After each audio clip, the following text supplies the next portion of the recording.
Hello നമസ്കാരം, എല്ലാവർക്കും നമ്മുടെ ഒരു പുതിയ വീഡിയോയിലേക്ക് സ്വാഗതം. നമ്മളിത് പറയാൻ പോകുന്ന വിഷയം ഒരു വളരെ പ്രധാനപ്പെട്ട വിഷയമാണ്. വീട് പണിയിൽ നമ്മൾ പ്രത്യേകം ശ്രദ്ധിക്കേണ്ട ഒരു കാര്യമാണ് അതിൻ്റെ ബഡ്ജറ്റ്. ബഡ്ജറ്റ് ഇല്ലാതെ ഒന്നും മുന്നോട്ട് പോകില്ല. കാരണം കയ്യിൽ പൈസ വേണം. പൈസ ഉണ്ടെങ്കിൽ മാത്രമേ ബിൽഡർ, എഞ്ചിനീയർ, ആർക്കിടെക്ട് ആരാന്നുണ്ടെങ്കിലും നമുക്ക് വീട് പണിത് തരുള്ളൂ. അതിൻ്റെ വീട് പണിയുടെ ഓരോ ഘട്ടങ്ങളിലും നമുക്ക് കൃത്യമായി പൈസ ആവശ്യമാണ്. വീട് പണി നമ്മൾ ഉദ്ദേശിക്കുന്ന ഒരു ഫൈനൽ സ്റ്റേജിലേക്ക്, നമ്മൾ ഉദ്ദേശിച്ച ഒരു കൺസെപ്റ്റ് ഡിസൈനിലേക്ക് വീട് അവസാനം നമ്മുടെ കയ്യിൽ എത്തണമെങ്കിൽ കൃത്യമായി നമ്മുടെ കയ്യിൽ പൈസ വേണം. അതിനനുസരിച്ച് നമ്മൾ വീട് പ്ലാൻ ചെയ്തിരിക്കണം. അതിൻ്റെ ഓരോ ചെറിയ കോമ്പൗണ്ട് വാൾ വരെ അവസാനം നമ്മൾ ഹൗസ് വാമിംഗ് നടത്തുന്നത് വരെയുള്ള കാര്യങ്ങൾക്ക് നമ്മുടെ കയ്യിൽ പൈസ വേണം. ഓരോ സ്പൂൺ വരെയുള്ള കാര്യങ്ങൾക്ക്, വീട് പണി കഴിഞ്ഞ് നമ്മളവിടെ താമസിക്കുമ്പോഴുള്ള ഓരോ കാര്യങ്ങൾക്കും നമ്മുടെ കയ്യിൽ പൈസ വേണം. നമ്മൾ കണ്ടിട്ടുണ്ടായിരിക്കാം ഒരുപാട് പേരുടെ കയ്യിൽ പൈസ ഇല്ലാതെ വീട് പണി തുടങ്ങി. അപ്പോൾ ഒരുപാട് നമ്മുടെ ഫ്രണ്ട്സ് ആണെങ്കിലും റിലേറ്റീവ്സ് ആണെന്നുണ്ടെങ്കിലും ഒരുപാട് പേരുടെ അവസ്ഥ നമ്മൾ കണ്ടിട്ടുണ്ടായിരിക്കും. കയ്യിൽ പൈസ ഇല്ലാതെ വീട് പണി പകുതി വഴിക്കിട്ടിരിക്കുന്നത്. അങ്ങനെ ബാങ്ക് ലോൺ കിട്ടിയ പൈസ കൊണ്ടും ഇവിടുന്നൊക്കെ റോൾ ചെയ്ത പൈസ കൊണ്ടൊക്കെ നമ്മൾ വീട് പണി ഒരു തരത്തിലെത്തിച്ച്, ഒന്നുമില്ലെങ്കിൽ വാർപ്പ് കഴിഞ്ഞ് അല്ലെങ്കിൽ തേപ്പ് കഴിഞ്ഞ് ബാക്കി ഫിനിഷിംഗ് വർക്ക്, ഇന്റീരിയർ വർക്കിനൊന്നും പൈസ ഇല്ലാതെ അതിനെ അവിടെ ഇട്ടിരിക്കുന്നത്. ഇതിന്റെ എല്ലാം പ്രശ്നം എന്താണെന്ന് വെച്ചാൽ കൃത്യമായ ഒരു ബഡ്ജറ്റ് കാൽക്കുലേഷൻ ഇല്ലാത്തതാണ്. ബഡ്ജറ്റ് നമ്മൾ തീരുമാനിച്ചിട്ടില്ല. അത് അങ്ങനെ നമ്മൾ ഉദ്ദേശിച്ച പൈസ കൊണ്ട് പകുതി വഴിക്കെത്തി അവിടെ അങ്ങനെ നിൽക്കുന്നു. അതാണ് അതിന്റെ അവസ്ഥ. അപ്പോൾ നമ്മളിന്ന് പറയാൻ പോകുന്ന വിഷയം ബഡ്ജറ്റിനെ കുറിച്ചുള്ള ഡീറ്റെയിൽ ആയിട്ടുള്ള കാര്യങ്ങളുമാണ്. അതുകൊണ്ട് തന്നെ വീഡിയോ സ്കിപ്പ് ചെയ്യാതെ കാണുക, മുഴുവനായി കാണുക. ഇതുപോലെ തന്നെ വീടിനെ കുറിച്ചും നമ്മളിപ്പോൾ താമസിക്കുന്ന വീടിന് വരാവുന്ന പ്രോബ്ലങ്ങളെ കുറിച്ചൊക്കെ ആയിരിക്കും നമ്മൾ പുതിയ വീഡിയോകൾ ചെയ്യുക. കൃത്യസമയത്ത് നിങ്ങളുടെ മുന്നിൽ എത്താൻ വേണ്ടി ചാനൽ ഒന്ന് സബ്സ്ക്രൈബ് ചെയ്യുക. പ്രധാനമായി വീട് പണിക്ക് മുന്നേ തന്നെ നമുക്കൊരു ധാരണ വേണം. നമ്മുടെ കയ്യിൽ എത്ര പൈസ ഉണ്ട്, നമുക്ക് എത്ര ഫണ്ട് റൈസ് ചെയ്യാൻ പറ്റും. ഇനിയിപ്പോൾ കടം മേടിച്ചിട്ടാണെങ്കിൽ, ലോൺ എടുത്തിട്ടാണെന്നുണ്ടെങ്കിൽ, അല്ലെങ്കിൽ നമുക്ക് എവിടുന്നെങ്കിലും പൈസ റോൾ ചെയ്തിട്ടാണ് നമുക്ക് ഇത്ര പൈസ കിട്ടും, അത് ഉറപ്പുള്ള 100% ഉറപ്പുള്ള പൈസ ആയിരിക്കണം. അല്ല നമ്മൾ ചെറിയൊരു കാൽക്കുലേഷൻ, ഒരു ഡൗട്ടൊക്കെ വെച്ച് ഒരു ചെറിയൊരു ധാരണയുടെ പുറത്തൊന്നും വീട് പണിയിലേക്ക് ഇറങ്ങി ചാടരുത്. കാരണം അത് പകുതി വഴിക്ക് വെച്ചാൽ നമുക്കൊരു മാനസികമായിട്ടുള്ള ബുദ്ധിമുട്ടും. നമ്മൾ ഒരുപാട് ചിലപ്പോൾ റെന്റിന്, വാടകയ്ക്കൊക്കെ താമസിക്കുന്ന ആൾക്കാരായിരിക്കും. ഇതൊരു 10 മാസം കൊണ്ട് അല്ലെങ്കിൽ 12 മാസം കൊണ്ട് വീട് പണി കഴിഞ്ഞ് നമുക്ക് അവിടേക്ക് താമസം മാറാം എന്നുള്ള ഉദ്ദേശത്തോടു കൂടിയൊക്കെ ആയിരിക്കും നമ്മൾ വീട് പണി സ്റ്റാർട്ട് ചെയ്യുക. അതുകൊണ്ട് തന്നെ കൃത്യമായി റേസ് ചെയ്യാൻ ഫണ്ട് കഴിയില്ല എന്നുണ്ടെങ്കിൽ നമ്മൾ അങ്ങനെ ഒരു ഏകദേശം ഒരു ധാരണ പുറത്ത് വീട് പണിയിലേക്ക് ഇറങ്ങി ചെല്ലരുത്. അതുകൊണ്ട് തന്നെ കൃത്യമായി നമുക്ക് എത്ര പൈസ അതിന് വേണ്ടി വരുമെന്ന് നമുക്കൊരു ധാരണയിലെത്തുക എന്ന് പറയുമ്പോൾ നമ്മളത് നമ്മുടെ ബിൽഡർ, ആർക്കിടെക്ട്, എഞ്ചിനീയർ ആരായാലും അവരായിട്ട് കൃത്യമായി ഡിസ്കസ് ചെയ്യുക. ബാക്കി ഇപ്പോൾ പ്രധാനമായിട്ടും നമുക്ക് വരുന്ന ഒരു കൺഫ്യൂഷൻ എന്താണെന്ന് വെച്ചാൽ ഏത് ഫൗണ്ടേഷൻ വേണം എന്നായിരിക്കും. നമുക്ക് കരിങ്കല്ല് ഫൗണ്ടേഷൻ്റെ ഒരു റേറ്റ് ആയിരിക്കില്ല നമുക്ക് RCCയിലേക്ക് പോകുമ്പോൾ. കരിങ്കല്ല് ഫൗണ്ടേഷൻ നമുക്കൊരു 2-2.5 ലക്ഷം രൂപയിലൊക്കെ കരിങ്കല്ല് ഫൗണ്ടേഷൻ നിൽക്കുക എന്നുണ്ടെങ്കിൽ നമുക്ക് കുഴപ്പമില്ല, ആ ബഡ്ജറ്റിൽ നിൽക്കും. പക്ഷെ നമ്മൾ കണക്കൂട്ടിയിരിക്കുന്ന ബഡ്ജറ്റ് 2-2.5 ലക്ഷം രൂപയിൽ നിന്നില്ലെങ്കിലോ, RCC ഫൗണ്ടേഷനിലേക്ക് പോകുകയെന്നുണ്ടെങ്കിലോ 5.5-6 ലക്ഷം രൂപ അതിൻ്റെ RCC ഫൗണ്ടേഷനും കൂടാതെ മണ്ണ് ഫില്ല് ചെയ്യണം. ഉള്ളിൽ ഒരുപാട് മണ്ണ് അതിനനുസരിച്ച് ഫില്ല് ചെയ്യേണ്ടി വരും. അപ്പോൾ അതിൻ്റെ മണ്ണിൻ്റെ കോസ്റ്റൊക്കെ കൂടുമ്പോൾ ഒരുപാട് പൈസ അവിടെ ഒന്നാമത്തെ സ്റ്റേജിലുള്ള വ്യത്യാസമാണത്. ഒരുപാട് പൈസ വ്യത്യാസം വന്നു. നമ്മൾ ഉദ്ദേശിച്ചതിൻ്റെ ഇരട്ടിയിലധികം പൈസ ഫൗണ്ടേഷനിൽ തന്നെ പോയി. പിന്നെ അതിൻ്റെ മേലേക്ക് വരുന്ന കാര്യം നമ്മൾ ആദ്യം തന്നെ തീരുമാനിച്ചിരിക്കണം. സോളിഡ് ബ്രിക്ക്, അതായത് ഹോളോ ബ്രിക്ക് വെച്ചോ സിമെന്റ് ബ്രിക്ക് വെച്ച് ആണോ നമ്മൾ കെട്ടിടം ചുമര് പണിയുന്നത്. അതല്ല നമ്മൾ ഇഷ്ടിക വെച്ചിട്ടാണെന്നുണ്ടെങ്കിൽ ഇഷ്ടികയുടെ അതിൻ്റെ ഒരു കോസ്റ്റ് കണക്കാക്കണം. ഇതെല്ലാം വെട്ടുകല്ല് ഉപയോഗിച്ചിട്ടാണ് നമ്മൾ മേലേക്ക് പണിയുന്നുണ്ടെങ്കിൽ നമ്മൾ ഉദ്ദേശിക്കുക അതിൻ്റെ കോസ്റ്റ് ഒന്നും നമ്മൾ ഒരുപാട് കാൽക്കുലേറ്റ് ചെയ്ത് നമ്മൾ കൺഫ്യൂഷൻ ആവേണ്ട ആവശ്യമില്ല. അത് ആർക്കിടെക്റ്റോ ബഡ്ജറ്റ് അത് ആർക്കിടെക്റ്റോ എഞ്ചിനീയറോ നമുക്ക് കൃത്യമായ ബഡ്ജറ്റ് എടുത്തു തരും. ആ വീട് പണിക്ക് എത്ര പൈസ അവർക്ക് ആവശ്യമുണ്ട് എന്നുള്ളത് നമുക്ക് പറഞ്ഞു തരും. പക്ഷേ നമ്മൾ തീരുമാനിക്കണം ഏത് മെറ്റീരിയൽ വെച്ച് പണിയണം എന്നുള്ളത്. ഏത് ക്വാളിറ്റി കുറഞ്ഞ സാധനം എടുക്കുക എന്നുള്ളതല്ല അതിൻ്റെ അർത്ഥം. നമ്മൾ യൂസ് ചെയ്യാൻ ഉദ്ദേശിക്കുന്ന മെറ്റീരിയൽ നല്ല ബ്രാൻഡിൽ നല്ല ക്വാളിറ്റിയുള്ള മെറ്റീരിയൽ ഉപയോഗിച്ച് അതിന് എത്ര ബഡ്ജറ്റ് വരുമെന്നുള്ളത് നമ്മളൊരു ധാരണയിലെത്തണം. അല്ലാതെ പകുതി വഴിക്കിട്ട് നമ്മൾ ഉദ്ദേശിച്ചൊരു ബഡ്ജറ്റ് നമ്മൾ മനസ്സിൽ കണ്ട ഒരു ബഡ്ജറ്റ് പകുതി വാർപ്പ് കഴിഞ്ഞ ഉടനെ നമ്മൾ പറഞ്ഞ ബഡ്ജറ്റ് നിൽക്കുകയാണ്, അല്ലെങ്കിൽ പ്ലാസ്റ്ററിങ് കഴിഞ്ഞ ഉടനെ നമ്മൾ ഉദ്ദേശിച്ച ബഡ്ജറ്റ് നിൽക്കുകയാണെന്നുണ്ടെങ്കിൽ ബാക്കി എത്രയോ പണി അവിടെ കിടക്കുകയാണ്.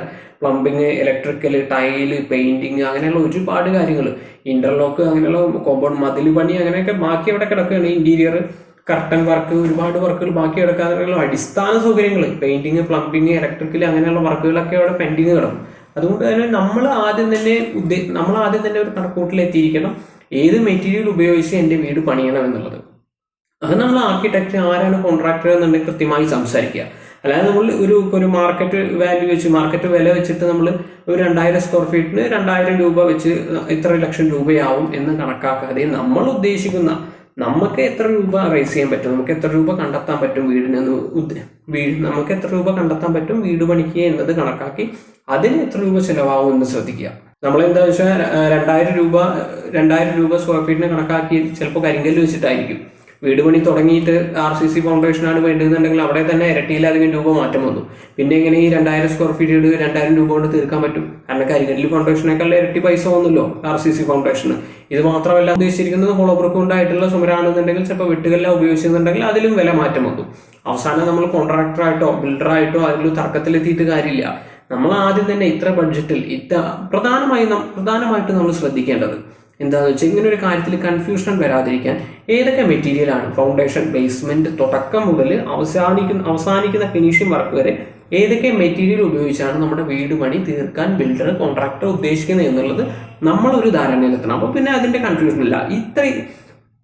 ഇന്ന മെറ്റീരിയൽ ഉപയോഗിച്ച് ഇത്ര കോസ്റ്റ് വരും. ഓരോ സീസണിൽ വരുന്ന വില വ്യത്യാസത്തിനനുസരിച്ച് കൂടുതൽ പൈസ കൊടുക്കാൻ ക്ലയന്റ് എപ്പോഴും ബാധ്യസ്ഥരാണ്. കാരണം ഒരുപാട് പൈസ, ഇപ്പോൾ കോവിഡ് അങ്ങനെയുള്ള കാലങ്ങളിലൊക്കെ ഒരുപാട് പൈസ പെട്ടെന്ന് 350 രൂപ ഉണ്ടായിരുന്ന സിമെന്റ് 510 രൂപയിലേക്ക് എത്തി.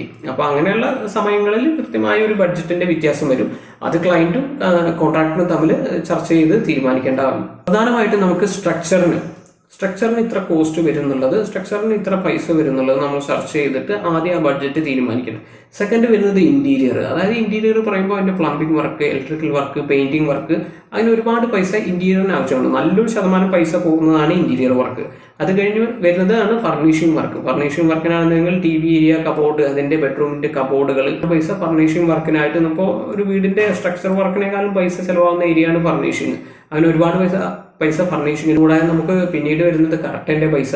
വീട് ഉപയോഗിക്കുമ്പോൾ അവിടെ വേണ്ട കുറച്ച് എക്യുപ്മെന്റ്സ് ഉണ്ട്, fridge, washing machine, mixie, grinder, അങ്ങനെ അവിടുത്തെ ഒരു സ്പൂണ് വരെ. കാരണം 1 രൂപ പോലും കൊടുക്കാതെ ഒരു സാധനം നമുക്ക് മാർക്കറ്റിൽ നിന്ന് കിട്ടില്ല. അപ്പൊ അവിടെ ഉപയോഗിക്കാനുള്ള എക്യുപ്മെന്റ്സിന്റെ ചെറിയ സാധനങ്ങളുടെ പൈസ വരെ നമ്മൾ ബഡ്ജറ്റിൽ കൃത്യമായി കാണണം. ഇത് കഴിഞ്ഞാൽ നമ്മൾ അടുത്ത് വരുന്ന പുറത്തേക്ക് ഇറങ്ങി കഴിഞ്ഞാൽ കോമ്പൗണ്ട് വാൾ കിട്ടണം. ഇനി ലാൻഡ്സ്കേപ്പിംഗ് ചെയ്യുന്നുണ്ടെങ്കിൽ, ഗാർഡനിങ് ചെയ്യുന്നുണ്ടെങ്കിൽ അതിനൊക്കെ പൈസ ആവശ്യമാണ്. അപ്പൊ നമ്മൾ അതൊക്കെ പ്രത്യേകം ശ്രദ്ധിക്കണം. പിന്നെ നമ്മൾ വീട് പണിയുടെ തുടക്കത്തിൽ തന്നെ ശ്രദ്ധിക്കണം. വീട് പണി തുടങ്ങുന്നത് മുതലുള്ള ചെലവല്ല. വീട് പണി തുടങ്ങുന്നതിന് മുമ്പ് നമ്മുടെ മതിലിന് പുറത്ത് വെള്ളമോ കറണ്ടോ വന്ന് നിൽക്കുന്നുണ്ട്, വാട്ടർ അതോറിറ്റിയുടെ പൈപ്പ് ലൈൻ വന്ന് നിൽക്കുന്നുണ്ട് എന്നുണ്ടെങ്കിൽ നമ്മളത് ഉള്ളിലേക്ക് എത്തിക്കണം. അതിനൊരു ചെലവ്, പ്ലംബറുടെ ഒരു ചെലവ്, ഗവൺമെന്റിൽ ഫീസ് അടയ്ക്കുന്ന ഒരു ചെലവ്, അത് കൃത്യമായ ഒരു ചെലവ് നമ്മൾ പ്രത്യേകം മാറ്റിവെക്കണം. അത് നമുക്ക് ആരും ഫ്രീ ആയി ചെയ്തു തരില്ല. പിന്നെ ഇലക്ട്രിക്കലാണെന്നുണ്ടെങ്കിൽ അവിടെ കിട്ടുന്ന ഫീസ്, ഇലക്ട്രീഷ്യൻ വന്ന് നമ്മുടെ വീട്ടിലേക്ക് കറണ്ട് ടെമ്പററി കൺസ്ട്രക്ഷൻ പർപ്പസിൽ കറണ്ട് എടുത്ത് തരുന്നതിന് കൃത്യമായൊരു ചെലവ്, അതെല്ലാം നമ്മൾ വീടിന്റെ ബഡ്ജറ്റിൽ ഉൾപ്പെടുത്തണം. പറഞ്ഞ പോലെ മൈന്യൂട്ട് ആയിട്ടുള്ള വളരെ ചെറിയ കാര്യങ്ങൾ പോലും നമ്മൾ വീടിന്റെ ബഡ്ജറ്റിൽ ഉൾപ്പെടുത്തുക.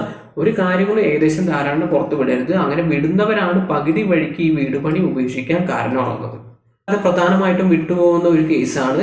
നമ്മൾ ഇലക്ട്രിക്കലിനും പ്ലംബിങ്ങിന്റെ ഒക്കെ കോസ്റ്റ് കാൽക്കുലേറ്റ് ചെയ്ത് വെച്ചവരാണെന്നുണ്ടെങ്കിലും നമ്മളിപ്പോൾ വയറിങ് ചെയ്യുമ്പോൾ ലിൻഡൽ മാർക്ക് സമയത്ത് വയറിങ് ചെയ്യും, പൈപ്പ് ഇടും, അങ്ങനെയുള്ള ഓരോ പോയിന്റുകൾ. കാരണം ഇപ്പോൾ സ്പോട്ട് LED വീട് ഡെക്കറേറ്റീവ് ആക്കാൻ വേണ്ടിയിട്ട്, എക്സ്റ്റീരിയർ കൂടുതൽ ഭംഗിയാക്കാൻ വേണ്ടിയിട്ട് ഒരുപാട് ഇലക്ട്രിക്കൽ പോയിന്റുകൾ നമ്മൾ സൺഷെയ്ഡുകളും ലിൻഡൽ വാർപ്പിന് തൊട്ട് മുന്നായിട്ട് നമ്മൾ ഇട്ട് കൊടുക്കും. അപ്പൊ അതിന്റെ ഒരു ചെലവ്, കാരണം അതിന് പൈപ്പുകൾ വേണം, മെറ്റീരിയൽ ലേബർ കോസ്റ്റ് വേണം, അതിനൊക്കെ ഒരു ചെലവ്. അതൊക്കെ പലരും വിട്ടുപോകുന്ന ഒരു കാര്യമാണ്. ഇതേപോലെ തന്നെ മെയിൻ വാർപ്പ് സമയത്ത് നമുക്ക് പൈപ്പ് എടുക്കണം, ലേബേഴ്സ് വന്ന് പണിയണം, അതിൻ്റെതായ മെറ്റീരിയൽസ് ഉണ്ട്, കുറച്ച് എത്ര ആളുടെ അതിന് ലേബർ എത്ര വരുന്നുണ്ടെങ്കിൽ അത് കണക്കാക്കി വെക്കുക.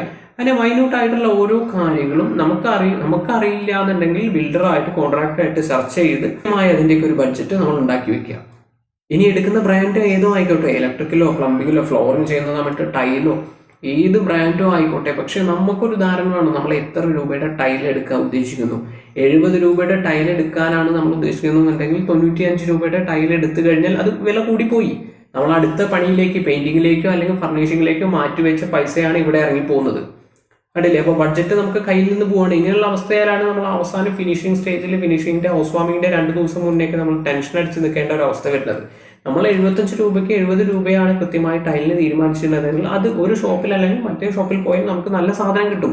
അതിനായിട്ടൊന്ന് കുറച്ച് ടൈം നമ്മൾ മാറ്റി വയ്ക്കുക. അങ്ങനെ ബഡ്ജറ്റ് ഉണ്ടാക്കാനും ഇങ്ങനെയല്ല നമ്മുടെ ബഡ്ജറ്റിൽ ഒതുങ്ങിയ സാധനങ്ങൾ കണ്ടെത്താനും കുറച്ച് സമയം മാറ്റി വയ്ക്കുക.